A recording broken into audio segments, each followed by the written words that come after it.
News के प्रायोजक हैं new Matku club centre, DS the family cloth shop. कर्म के आगे बेबस हुई मां, नहीं आया विभाग को दया। 5 माह की मासूम को गोद में लेकर टिकट काटने को मजबूर है महिला परिचालक।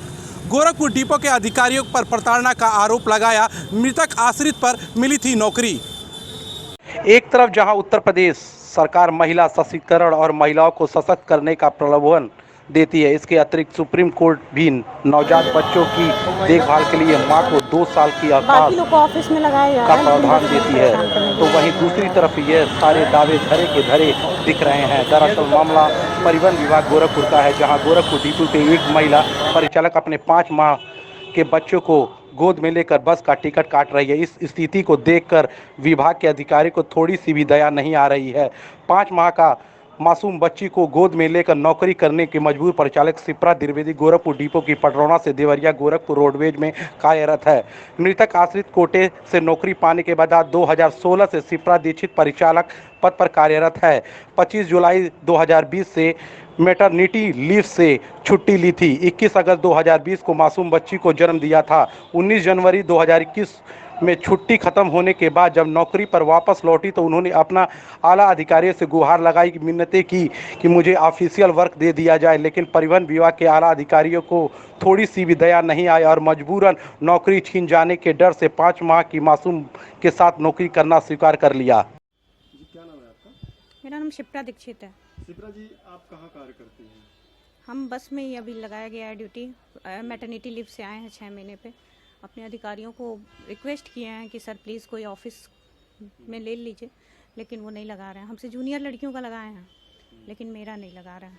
बच्ची लेके आप बस पे जाइए। कितना उम्र होगा बच्ची का? बच्ची 5 महीने की है। तो 5 महीने की बच्ची के साथ अभी कहाँ से कहाँ तक का बस? पटरौना, गोरखपुर से पटरौना।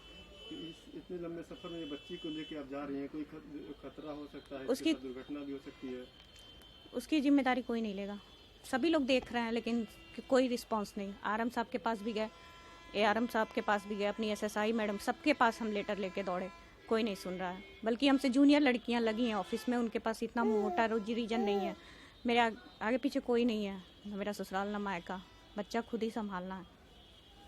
तो अभी ये बच्चे को अगर मान लीजिए कुछ हो जाता है या फिर कोई तो ये मेरी रिस्पॉन्सिबिलिटी है, कोई नहीं रिस्पॉन्सिबिलिटी ले रहा है।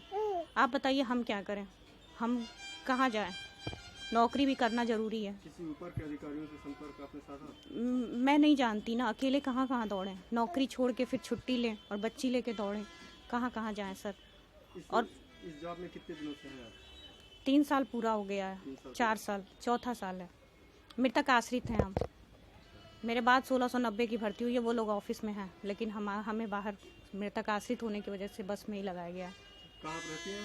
हम यहीं रहते हैं, मालवीय नगर में। तो आज से आपकी ड्यूटी लग गई है? आज से ड्यूटी लग गई है बस पे, क्योंकि हम पहले छुट्टी ली है कुछ दिन ऑफिस में भी लगाए, लेकिन फिर लोग हटा दिए। लोग लगाने वाले थे लेकिन फिर हटा दिए। बहुत परेशान। इससे पहले मेरा बहुत रिकॉर्ड ख़राब कर देना, एंट्री ख़राब कर देना, लीव विदाउट पे कर देना, ऐसे करके बहुत बार परेशान किया गया हमको। बात पता नहीं, रीज़न नहीं मुझे पता चलता है। मैं खुद नहीं समझ पाती कि क्यों ऐसे मेरे साथ होता है।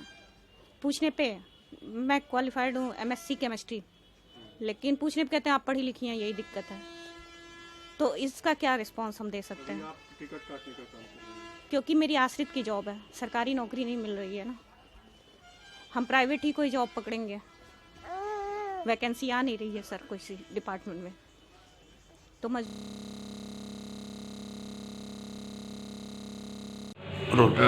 यार साहब, एक महिला कंडक्टर का वीडियो तेजी से वायरल हो रहा है, जो छोटे से बच्चे को गोद में लेकर अपनी ड्यूटी को अंजाम दे रही हैं, कंडक्टर हैं।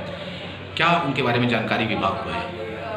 नहीं, महिला परिचालक हैं और परिचालक का काम चलती हुई बस में टिकट काटने का ही होता है। जो नियमानुसार हमारे यहाँ प्रसूति अवकाश मिलता है, वो 6 महीने का उन्हें स्वीकृत किया जा चुका है। इसके बाद ड्यूटी पर उपस्थित हुई है, तो अपने नेचर के हिसाब से ड्यूटी है। हो सकता है बच्चे को कहीं रखने की व्यवस्था उनके पास ना हो, और बाकी हम लोग हर सुविधा जैसे भी हो सकती है वो तो देने के तैयार हैं। ये चाइल्ड केयर लीव जो होता है, CCL, जो मैटरनिटी लीव के बाद मिलता है, वो स्वीकृत उन्होंने कहा कि मैंने अप्लाई किया था लेकिन मिला नहीं है। हमारे विभाग में चाइल्ड केयर लीव का कोई वो नहीं है, व्यवस्था नहीं है। अच्छा, अगर हम बात करें मानवीय एंगल की बात करते हैं, ह्यूमन एंगल से बात करते हैं, तो क्या ये उस महिला को कहीं कोई ऑफिस में जब तक बच्चा छोटा है अटैच नहीं किया जा सकता? इसकी एप्लीकेशन रहेगी, आगे भेजेंगे, देखेंगे जैसा होगा, फिर उनको ऊपर से निर्देश ही मिलेगा। महिला ने किसी तरह का CCL उसील के लिए अप्लाई नहीं, उनको कहना है मैंने CCL अप्लाई किया था। नहीं, CCL की कोई एप्लीकेशन आपके नहीं प्रधान है और नहीं है? अपना व्यवस्था ही हमारे यहाँ प्रधान नहीं है। ठीक, क्या नाम है आपका? देखिए। अब देखना ये होगा इस बेबस माँ की पीड़ा कौन समझ पाता है, ये तो आने वाला वक्त ही बताएगा। NB न्यूज़ के लिए संजय कुमार।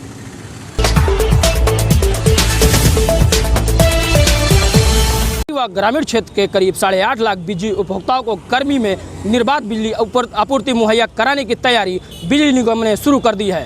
चेयरमैन के निर्देश पर फाल्ट मुक्त बिजली देने की बिजली घरों के उपकरणों की जांच अलग अलग टीमें कर रही है। यह टीमें बिजली घरों के ट्रांसफार्मरों, पैनल व ब्रेकर की जांच कर खामियां दुरुस्त करने की कोशिश में जुटी हैं।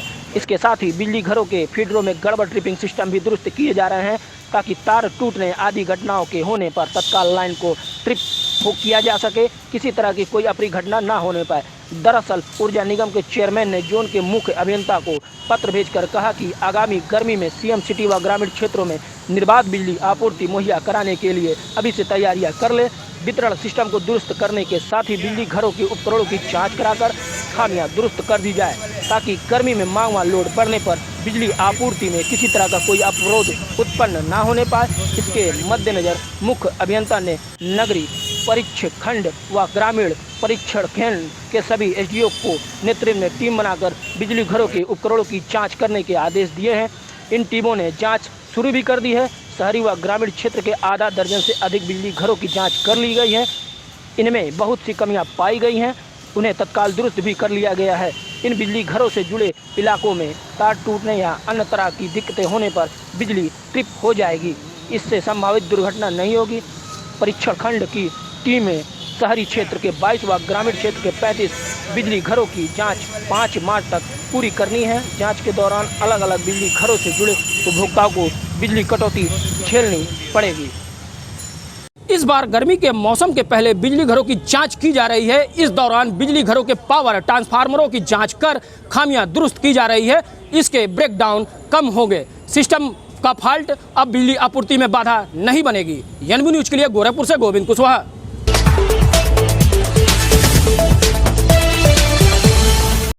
गोरखपुर के असुरन पोखरा की ज़मीन पर मकान बनाकर रहने वालों के मानचित्र स्वीकृत होने के दावे को अब GDA ने खारिज कर दिया है। GDA की माने तो जांच के दौरान असुरन पोखरा में किसी का भी मानचित्र स्वीकृत करने की बात सामने नहीं आई है। 3 नक्शे अलग अलग समय पर दाखिल जरूर हुए थे, लेकिन अब उन्हें निरस्त कर दिया गया था। असुरन पोखरे की ज़मीन 27/1 में 1359 फसली के तहत तालाब के रूप में दर्ज थी, लेकिन कुछ समय बाद इसे संक्रमणीय भूमि में बदल दिया गया। किन स्थितियों में इस भूमि को संक्रमणीय किया गया, उसको लेकर भी जांच की जाएगी। GDA में 2004, 2010 एवं 2017 में मकान बनवाने के लिए मानचित्र दाखिल किया गया था, पर तीनों ही मानचित्र प्राधिकरण ने खारिज कर दिए थे। मानचित्र भले न पास हुए हों, लेकिन इस बीच निर्माण धड़ल्ले से हुए। असुरन पोखरा मामले में भले ही किसी का नक्शा पास करने की बात सामने नहीं आई, लेकिन ताल सुमेर सागर के क्षेत्र में नक्शे पास किए गए थे। यहाँ महायोजना में भूमि को ताल की जगह आवासीय कर दिया गया था।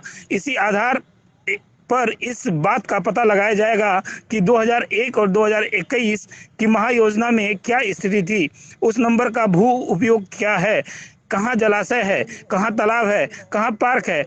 इस बारे में रिपोर्ट भी तलब की गई है।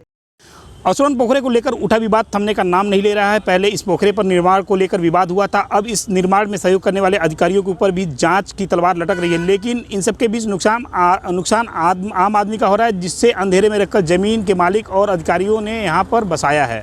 प्रदीप आनंद श्रीवास्तव, NB न्यूज़, गोरखपुर।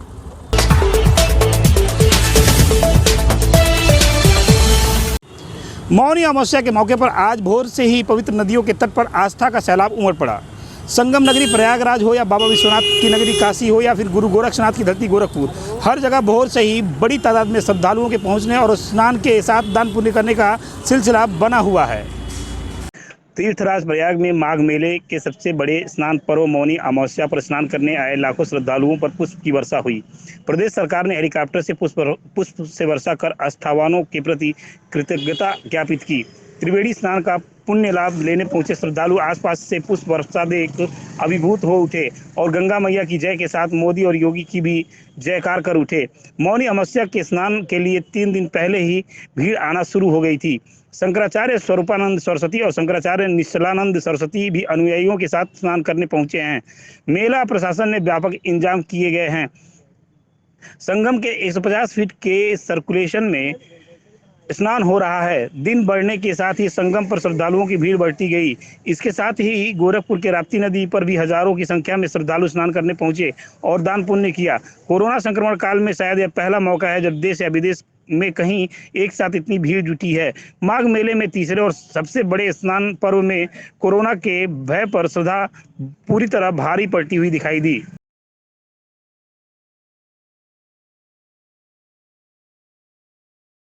वहीं रात 12 बजे के बाद अमावस्या तिथि लगते ही पावन नदियों में पुण्य की डुबकियां लगने लगी। सुबह के पाँव फटने के साथ ही 3 घंटे पुण्य काल में स्नान के लिए लोग संगम समेत तमाम घाटों पर जुटे और भारी संख्या में श्रद्धालु जनों ने स्नान किया और पुण्य कमाया। प्रदीप आनंद श्रीवास्तव, NB न्यूज़, गोरखपुर।